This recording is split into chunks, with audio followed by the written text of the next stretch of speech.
best be on my way.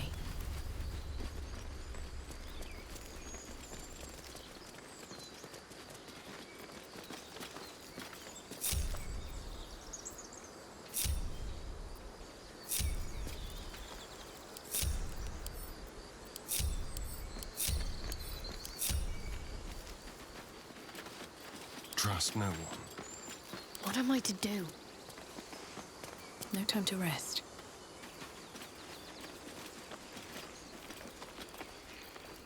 My condition likes being ignored as little as I do. I must consume another artifact. And soon.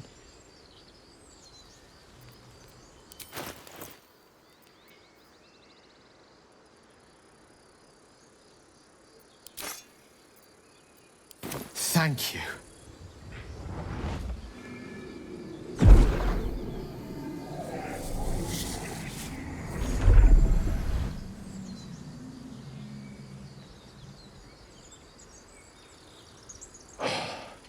Good gods. It hardly has any effect. Oh, Mistra, have mercy on us all. Listen, I need to speak to you, to all of you. It would be unconscionable of me to remain silent. I might just be about to remedy that. You have to know who I was. You have to know who I really am. What I am is a walking shadow of the promise I once held. I'm what one might call a wizard prodigy, who from an early age could not only control the weave, but compose it, much like a musician or a poet.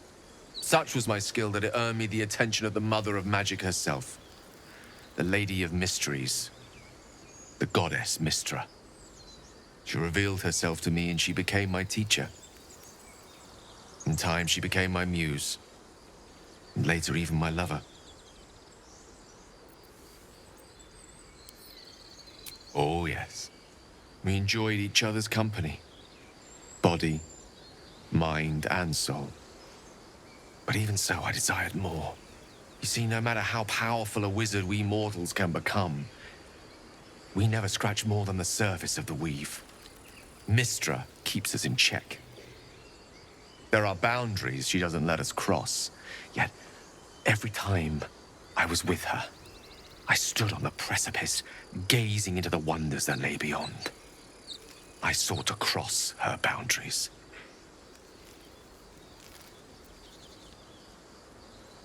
I tried to convince her.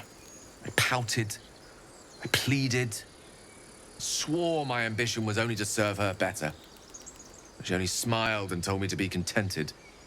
Inconceivable as it seems to me now, I shared a bed with a goddess, and yet I wasn't satisfied. So I sought to prove myself worthy to her instead. We come now to the crux of my folly. Shall I share the story behind it, or would you rather head straight to its sordid finale? Very well. Here goes.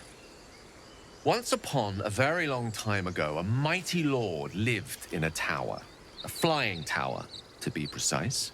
I'll save his history for another time, but the gist of it is that he sought to usurp the goddess of magic so that he could become a god himself. He almost managed, but not quite, and his entire empire, Netheril, came crashing down around him as he turned to stone. The magic that was unleashed that day was phenomenal. Roiling like the prime chaos that outdates creation. Even the weave itself could not withstand the onslaught. It fractured, then shattered, and all magic was lost to the mortal realms, until the day Mistra returned. She restored the weave, reuniting all its scattered shards. Or so I thought. Until, in the course of my studies, I learned of a book. A Netherese tome in which a piece of the fractured weave had been sealed beyond her reach. What if, I thought, what if, after all this time, I could return this lost part of herself to the goddess?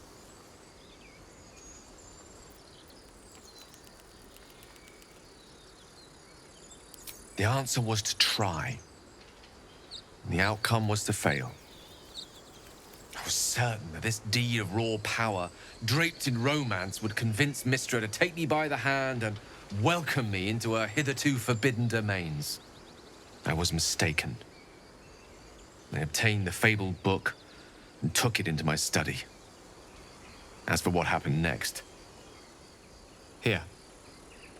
Place your hand over my heart. Let me show you.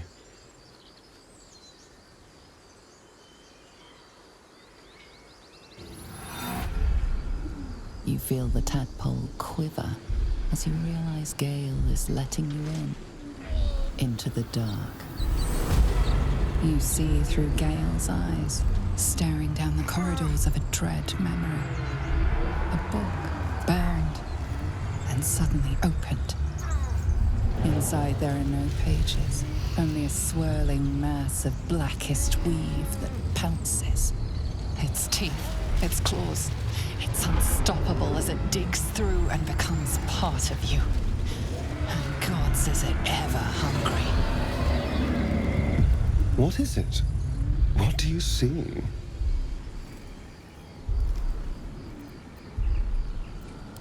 Thankfully, the moment I absorbed the fragment wasn't enough to kill me outright. It was only the beginning.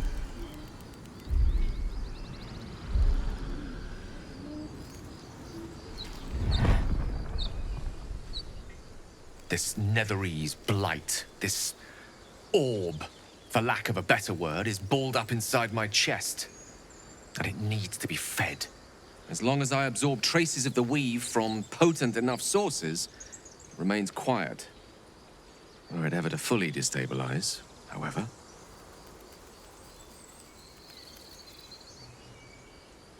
Rather worse, actually. I will erupt. I don't know the exact magnitude of the eruption, but given my studies of Netherese magic, I'd say even a fragment as small as the one I carry, it'd level a city the size of Waterdeep. You thrice-damned rotten bastard! You've been the greatest threat to our lives all this time! I swear to you I wasn't. But I've no choice but to admit I am now. Perhaps it would be best if I leave. Put as much distance between us as I can before the orb erupts.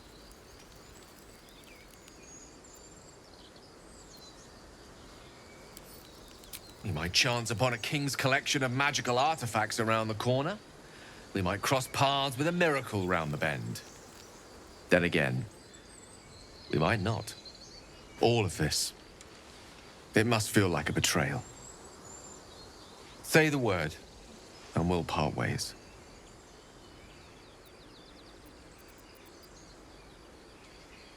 Once I'd step out of the protective aura of the artifact, it wouldn't be long before the Absolute overtakes me. I'd never let that happen, so I'd aim for a swift end. I would consume some midnight tears and venture as deep into the Underdark as I possibly could, till they cloud my eyes forever. With a bit of luck, I'd manage to make it to a Mind Flayer colony, so that when the orb erupts, one loud, last song of vengeance would reverberate through the dark. Wouldn't be a heroic end, but coarsely poetic enough in its justice.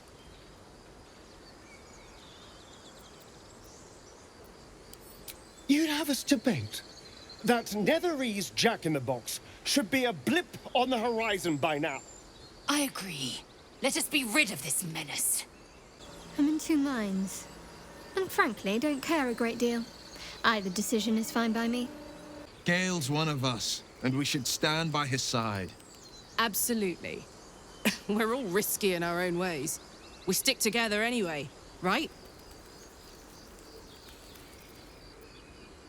That is a great relief.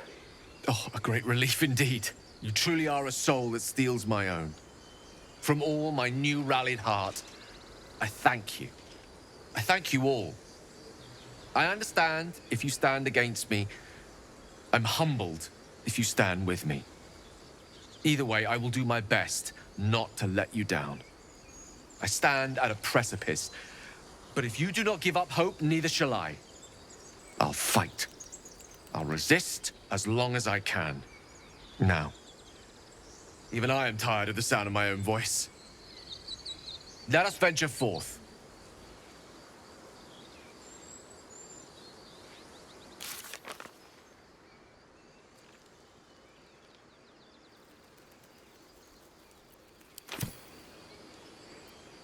What's on your mind?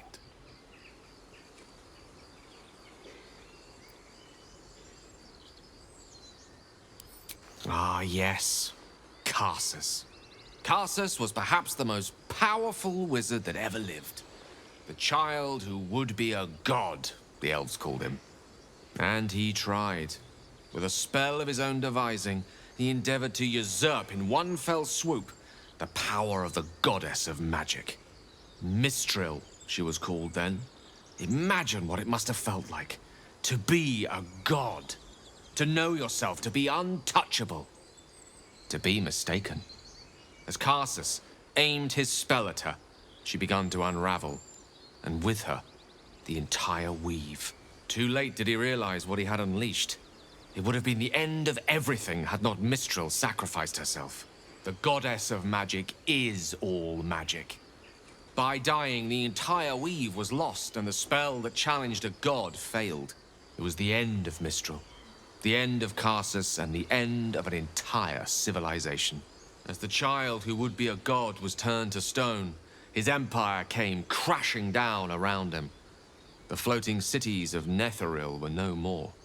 An event that came to be known as Karsus's folly.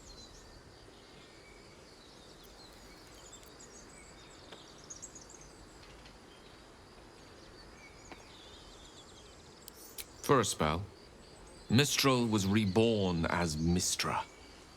Upon her return, the weave returned with her.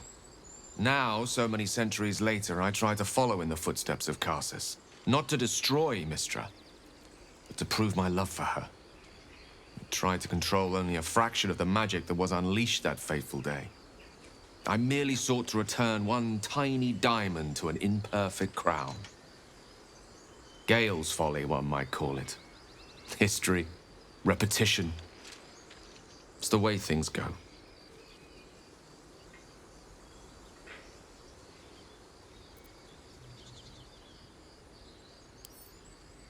If it should ever come to that, if I ever know I am no longer able to stop it, I will do anything I can to ensure no one but me pays for my mistakes.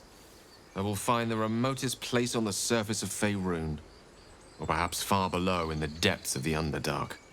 I will await that death, alone. I promise I will not betray your trust. You kept me by your side despite the menace that I am.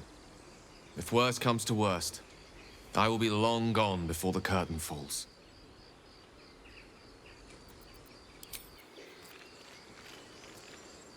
What's on your mind?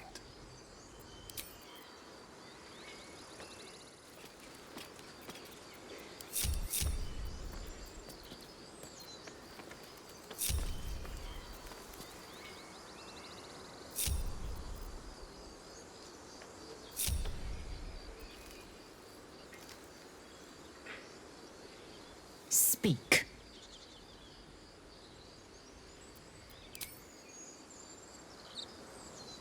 Well met. Soldier?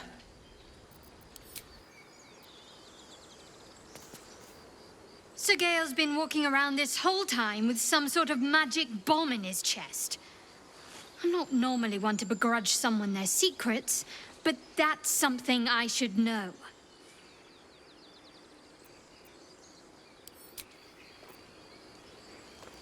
To think, Gale's had this devastating war within himself the entire time, and only just mentioned it. Who'd keep a secret like that from his friends? You can't trust anyone these days. Should mind my step.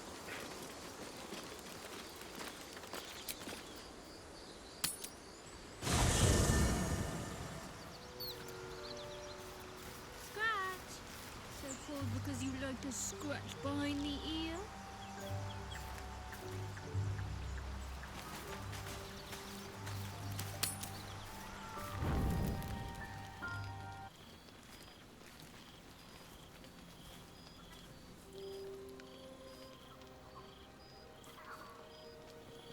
The air is heavy. Moisture drips down your forehead. Pain shoots through your fingers.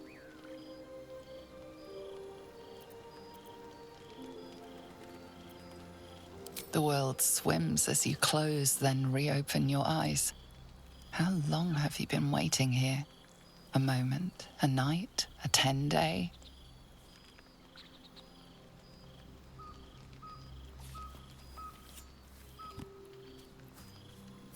Chukil Gate Vlakith Mazathok.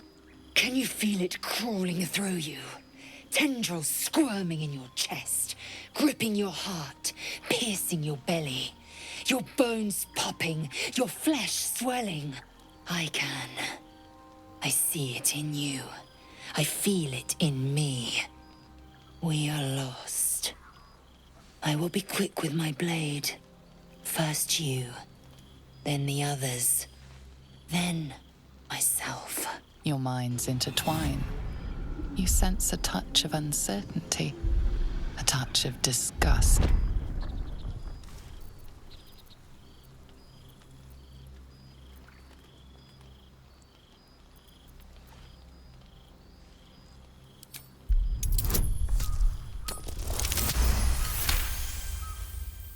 Your mind lurches, reeling suddenly as if bitten.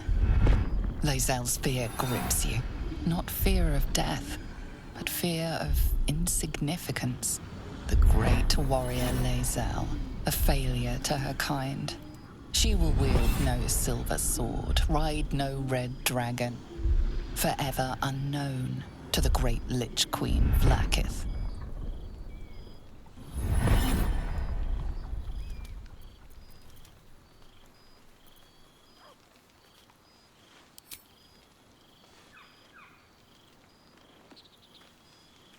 I will not let the Geich take me.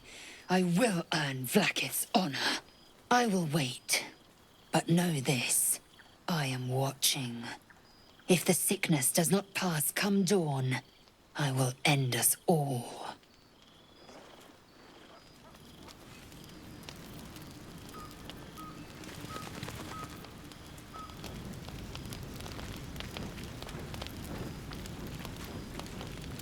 Speak.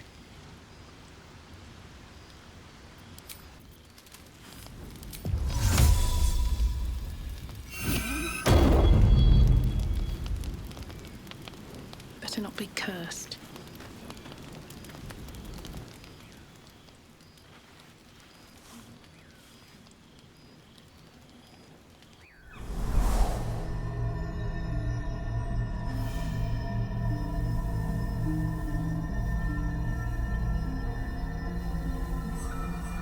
I came just in time. You are transforming.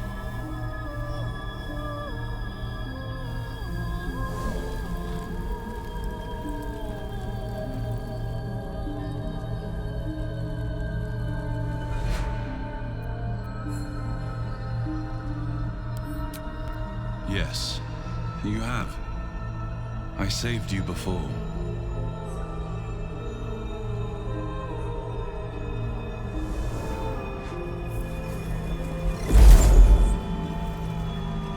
And I'm here to save you again. Don't worry. You will not become a mind flayer. Not while I'm around. I'll protect you.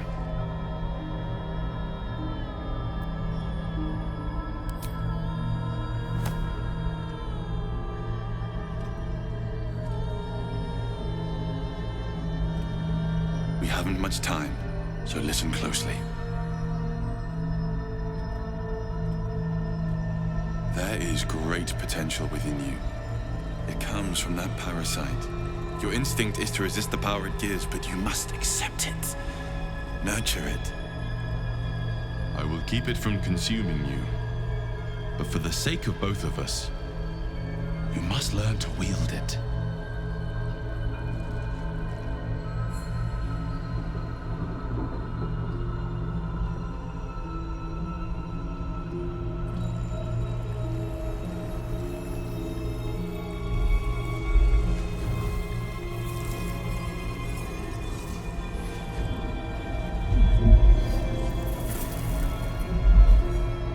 Fight for the fate of Faerun. A fight we are losing. For now. You can change that, but only if you embrace your potential.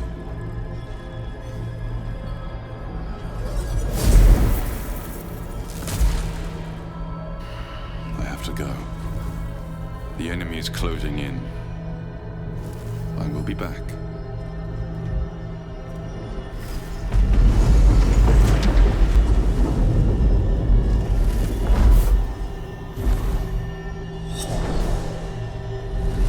Wake now. You'll feel better. I promise.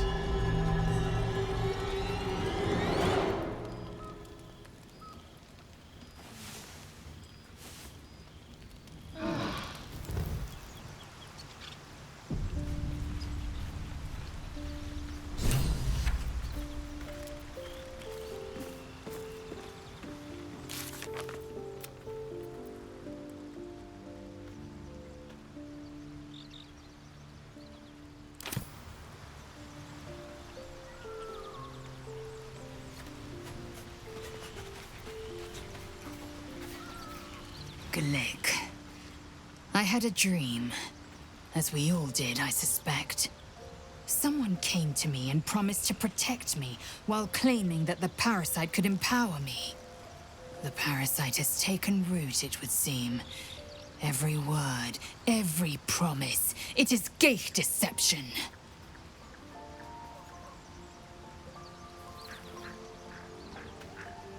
A wise choice. These parasites are a threat to be destroyed, not an opportunity to be exploited.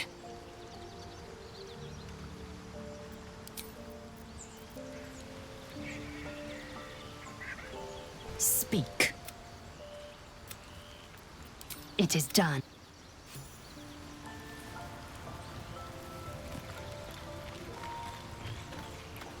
I had a dream last night.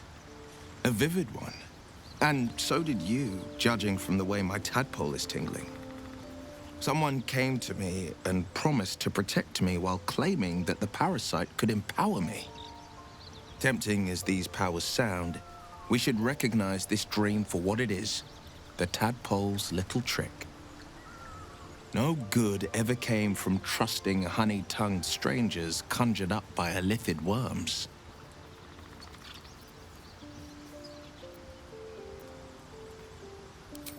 Well said. This dream figure is no friend to us.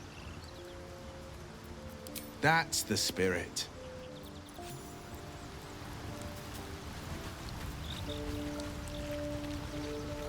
My apologies.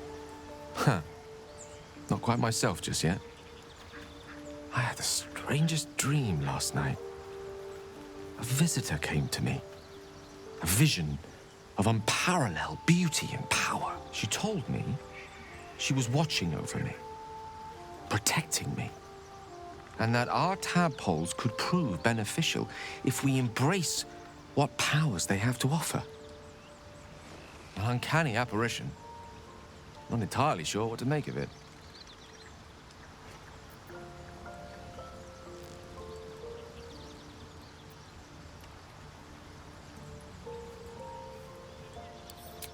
Very curious. In all my readings on the effects of illithid parasites, I've never come across any accounts of correlating dreams between infected parties. Another unique quality of our predicament, perhaps. Are you inclined to take these visitors at their word?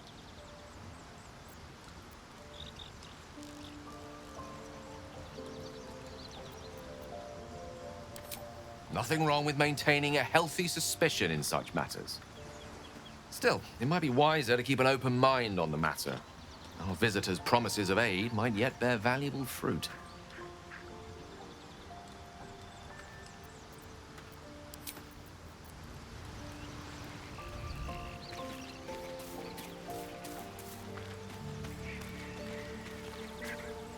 I had a wild dream last night.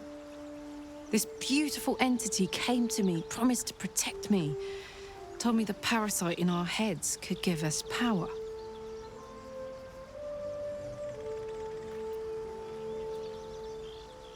Sounds like it. What did you make of it?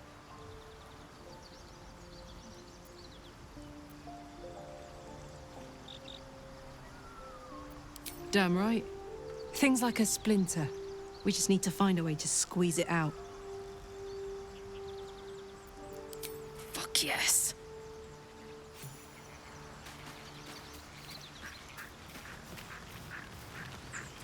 Did you have any strange dreams of late? Vivid ones? Damn. I was hoping my imagination had gotten the better of me. But this must be something more. This dream companion wanted me to use the tadpole, use its power. Whoever it was claimed to be an ally, but I don't know. It seems like we can't escape this mess, in the waking world or otherwise.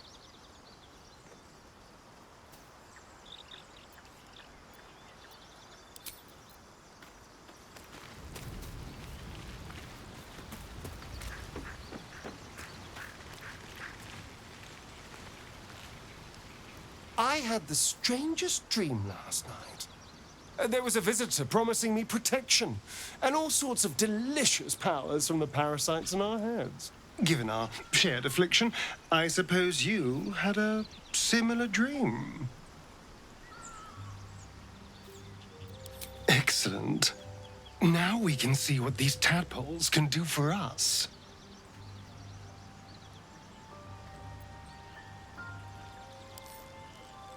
Is there a reason you're such an utter drip? I mean, do you have some sort of condition? Honestly, it's like you hate good news.